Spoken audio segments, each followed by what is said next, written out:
धिक्कार असो, धिक्कार असो, न्यायमूर्ती रानडेंचा धिक्कार असो, धिक्कार असो, धिक्कार असो, न्यायमूर्ती रानडेंचा धिक्कार असो।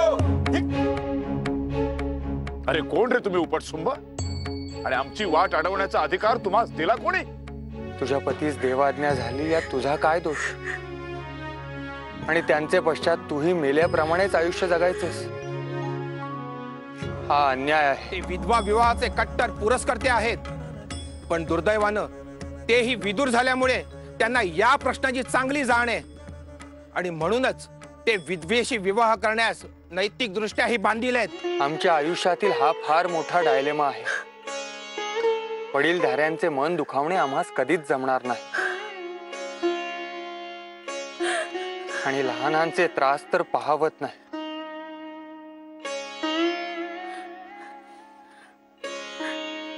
हीच तारेवरची कसरत आमच्या जन्माची सोबती आहे। मी माधवाचा बाप आहे, लक्षात ठेव। मला हवं त्याच मुलीशी मी माझ्या मुलाचं लग्न लावीन, पण जबरदस्तीनं किंवा फूस लावून जर माधवाचे लग्न एखाद्या विधवेशी लावून देण्याचा जर तुम्ही प्रयत्न केलात तर तुम्हाला सर्वांना माझ्या प्रेतावरून जावे लागेल। भाऊसाहेब तुम्ही चला। त्यांच्याशी आम्ही बोललो होतो, ते आम्हाला म्हणाले की तुमची मुलगी आमच्या माधवास अनुरूप आहे का हे एकदा बघून घ्यावे। व्यंकटेशराव पाणी पाणी या पाणी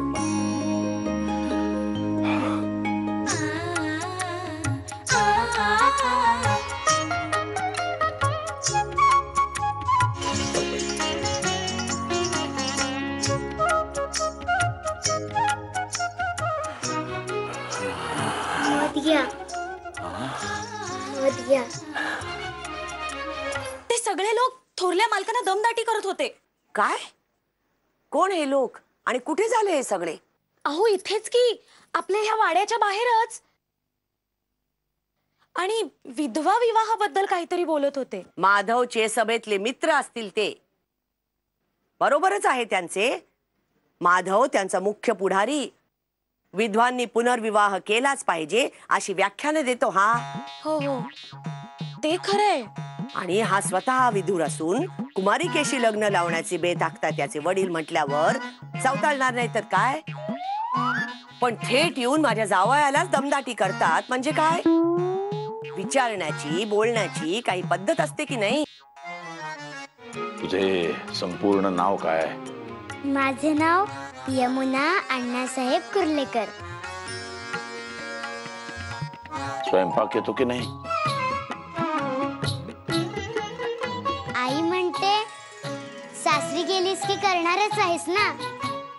मग करणार का सासरी गेल्यावरती स्वयंपाक? हो। उत्तर द्यायला एवढा उशीर का झाला? मी विचार करत होते की माझ्या घरी मला माझी आई सांगते असं करायचं तसं करायचं, असं करायचं नाही। मग मला सासरी गेल्यावर कोण सांगेल हे सारं? आता एक काम कर बाळा, आतमध्ये जा आणि मावशीला म्हणावं साखरेचा गोड शिरा कर, माझे लग्न ठरले। हरी हरी हरी हरी हरी हरी हरी हरी लग्न नुसते ठरले नाही, येत्या एकादशीला गोरज मुहूर्तावरती ते संपन्न सुद्धा होईल। आम्ही ऐकले आहे की माधवराव या विवाहाकरता फारसे राजी नाही। तरुण मुलांवरती नवमतांचा पगडा आहे हे सत्य आहे, पण आमचे माधवराव आमच्या शब्दाच्या बाहेर नाहीत।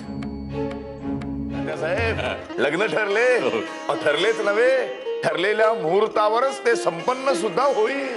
तोंड गोड करा, तयारीला लागा। हो असे मी आता यमुने